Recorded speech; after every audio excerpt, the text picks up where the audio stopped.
नमस्कार, स्वागत है आपका IBC 24 में और मैं हूं आपके साथ शालिनी हार्डिया। आप देख रहे हैं सेहत से जुड़ा हमारा खास कार्यक्रम हेल्थ गुरु। बदलती लाइफस्टाइल को एडॉप्ट करना जितना ज़रूरी है उतना ही वर्तमान मौजूदा दौर की डिमांड भी है। वैसे ही जीवन को सुरक्षित सेहतमंद रखना और उसके साथ साथ आपका सबसे अभिन्न अंग हृदय को सुरक्षित और सेहतमंद रखना आज के समय में बड़ा चुनौतीपूर्ण होते जा रहा है। देश की स्थिति की बात करूं तो बड़ी तेज़ी के साथ हृदय रोग बढ़ रहे हैं। आंकड़ों की बात की जाए तो भारत देश के अंदर ही हर साल 1 लाख से ज़्यादा हार्ट सर्जरीज होती है। मॉडर्नाइजेशन का ज़माना है, ऐसे में टेक्नोलॉजी बदली है और मेडिकल साइंस ने भी खूब तरक्की की है। अब अलग अलग टेक्नोलॉजी के माध्यम से मरीज़ को कम दर्द के साथ साथ बिना चीरफाड़ करे ही दिल के जो वॉल है वो बदले जा रहे हैं। किस तरह की तकनीक का इजाद हुआ है, कितना सेहतमंद ये आम जनता को अब रख सकता है, इन सब के बारे में चर्चा करेंगे आज के हमारे शो हेल्थ गुरु में। तो चलिए आगाज करते हैं हेल्थ गुरु का। आज हमारे साथ इंदौर अपोलो हॉस्पिटल की वरिष्ठ हृदय रोग विशेषज्ञ डॉक्टर सरिता राव है। उन्हीं से जानते हैं और समझते हैं क्या कुछ ज़रूरत है वर्तमान समय की। मैम बहुत बहुत स्वागत है आपका IBC 24 में। मैम ने देखा बहुत ज़्यादा मॉडर्नाइजेशन हो गया है, साइंस फील्ड ने भी बेहद ज़्यादा तरक्की की है, मेडिकल भी इससे अछूता नहीं है। किस तरह की नई तकनीकें जो है वो इजाद हुई हैं इस समय? Medical science is seeing great leaps and bounds of advancement. बहुत सारी नई टेक्निक्स अभी आई हैं। फॉर एग्जांपल जब हम एंजियोप्लास्टी करते हैं, जिन पेशेंट्स का पहले हमें सिर्फ बाईपास सर्जरी ऑप्शन था, आज हमारे पास टेक्निक्स है जैसे कि शॉक वेव लिथोट्रिप्सी, जिसके माध्यम से हम बहुत ही कैल्सिफाइड आर्टरीज़ को उसकी कैल्शियम तोड़ के उसमें एंजियोप्लास्टी से काम चला सकते हैं। रोटा एब्लेशन आ गई है, शॉक वेव लिथोट्रिप्सी आ गई है। ये सारे टेक्निक्स हमने अपोलो इंदौर में अपनाया है। और भी बहुत सारे फील्ड्स, एक सिंपल चीज़ जैसे कि हाई ब्लड प्रेशर है, उसके कंट्रोल के लिए एक रीनल डिनोवेशन थेरेपी हमने स्टार्ट किया है, जिससे कि ब्लड प्रेशर कंट्रोल हो जाता है। इसके अलावा एंजियोप्लास्टी जो पहले सिंपल माध्यम से होती है, अब हमारे पास ऐसे एडवांसमेंट है जैसे कि OCT और IVUS, जो कि इंट्राकॉर्नरी इमेजिंग होती है, जो कि हम आर्टरी के अंदर जाके देख सकते हैं कि क्या वहाँ पे प्रॉब्लम है और उसको किस तरीके से हमने ठीक किया है। इन सारी चीज़ों से रिज़ल्ट्स ऑफ एंजियोप्लास्टी बहुत अच्छी हो गई है। लॉन्ग टर्म रिज़ल्ट्स बहुत अच्छे रहते हैं, पेशेंट्स को बहुत कंफर्ट मिलता है।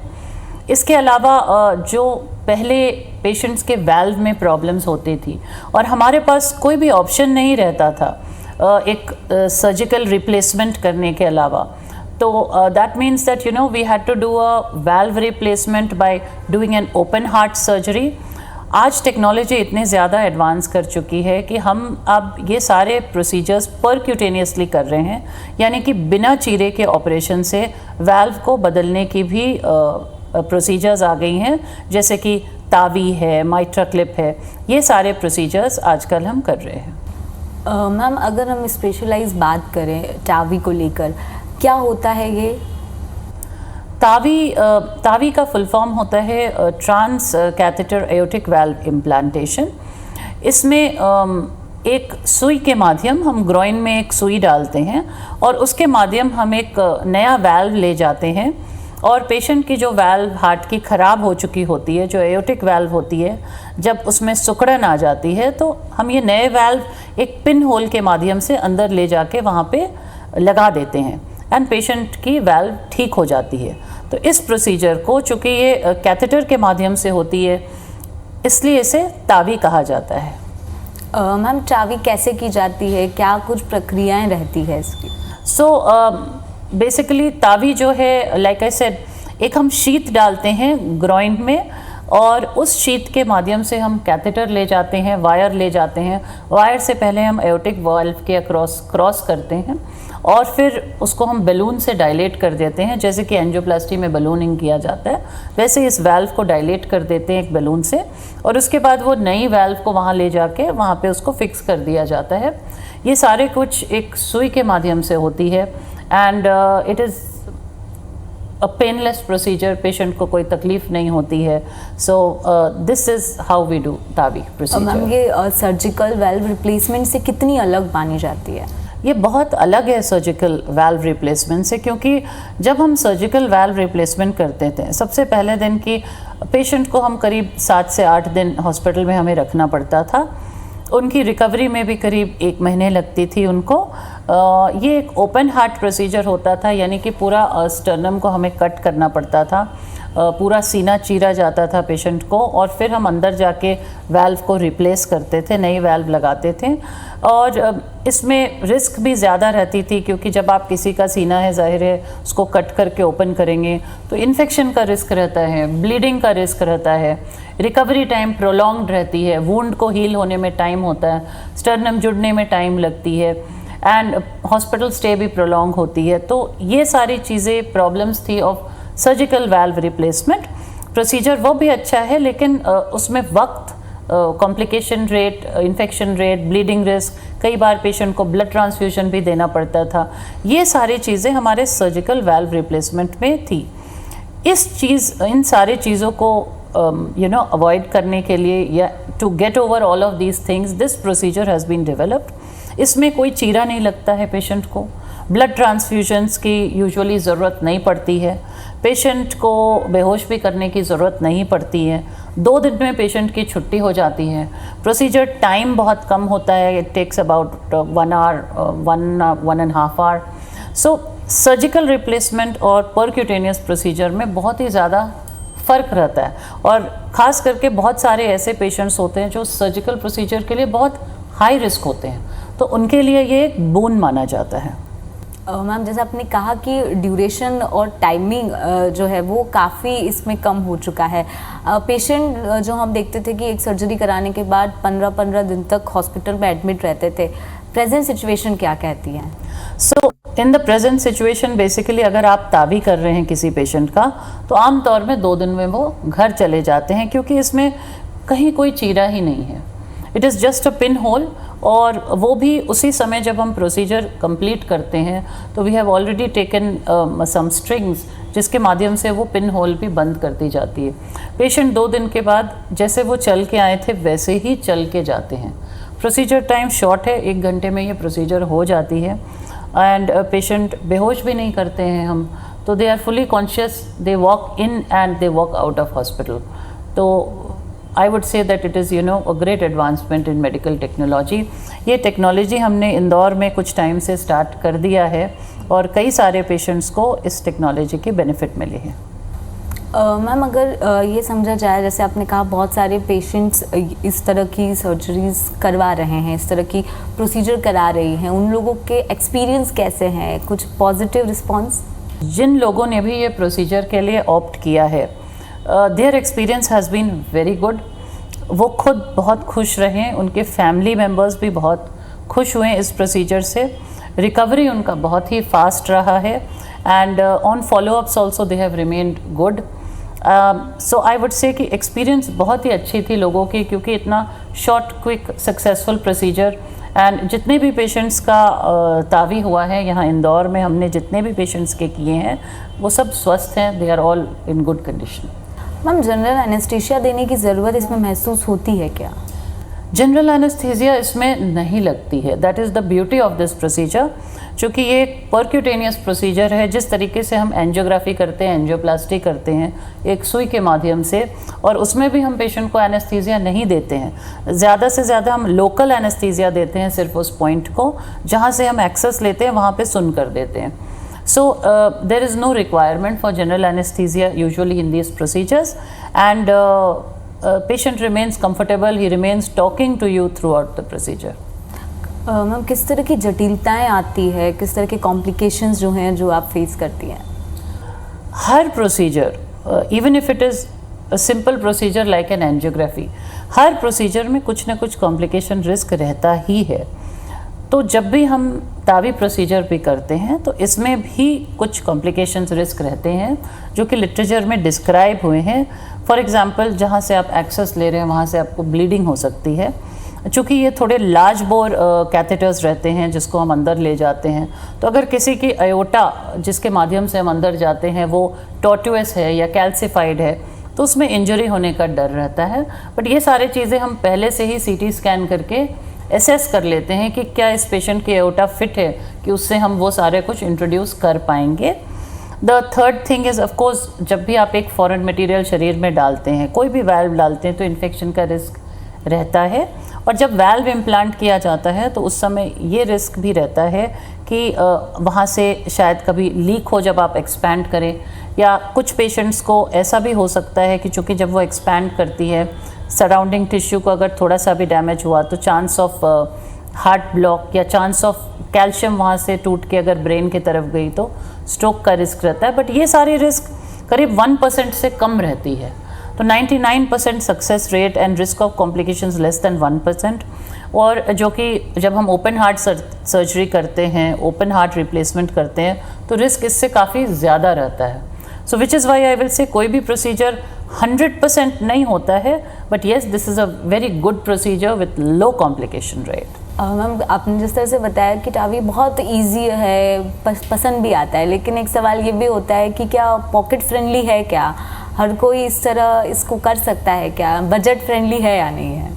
तो ये सवाल हमेशा आती है जब भी कोई एडवांसमेंट आती है एक नई टेक्नोलॉजी की। वी हैव टू अंडरस्टैंड कि जब एक टेक्नोलॉजी इंट्रोड्यूस होती है शुरुआत में हमेशा वो महंगा रहता है, because a lot of research has gone into it, lot of development has occurred. बहुत सारे लोगों ने टाइम लेके सालों साल रिसर्च करके ये टेक्नोलॉजी डेवलप करते हैं। इसलिए जब भी कोई नई टेक्नोलॉजी आती है शुरू में वो महंगी ज़रूर रहती है, and over time with time इसकी कॉस्ट रिड्यूस होती है। Now even angioplasty when it was started way back 20 साल पहले जब वो स्टार्ट हुई थी तो बहुत महंगी प्रोसीजर मानी जाती थी, और आज वो बहुत आम चीज़ है, हर व्यक्ति करा सकता है। उसी तरीके से तावी जब ये स्टार्ट हुआ, when it started it was the cost was coming to around 25-30 lakhs जब हम फॉरेन वाले वाल्व्स लेके आते थे और पेशेंट्स को लगाते थे। बट आज मैं ये कहना चाहूँगी कि वो 25-30 lakhs से कॉस्ट घट के 12 से 15 लाख रुपए आ गई है, क्योंकि हमारी इंडियन कंपनीज़ ने भी इसको मैन्युफैक्चर करना स्टार्ट कर दिया है। So we are seen almost 50% इसकी कॉस्ट ऑलरेडी कम हो चुकी है, क्योंकि हमारी मेक इन इंडिया आ गई है valves, and they are also performing very well. So technology जितने with time there will be more and more people supplying that technology, and the cost is bound to come down even more. So from 30 lakhs now it has come down to 12 to 15 lakhs. So I would say that is an advancement. तो देखिए बहुत ज़्यादा advance technology आ गई है, और उससे भी ज़्यादा महत्वपूर्ण कि आम जनता अब किसी भी तरह की बीमारियों से अगर जूझती है तो बेहद कम समय में वो ठीक भी हो जाती है। टावी पे हम खासतौर पर इस तकनीक के बारे में जान रहे थे। इंदौर अपोलो हॉस्पिटल से डॉक्टर सरिता राव मेरे साथ लगातार जुड़ी हुई है। मैम, हमने ये देखा कि टेक्नोलॉजी का जिक्र आप जिस तरह से कर रही थी, अलग अलग तरीका है, लेकिन सबसे महत्वपूर्ण अगर हम टावी का जिक्र करें तो उसके लिए हम कैसे चयन करते हैं पेशेंट्स का?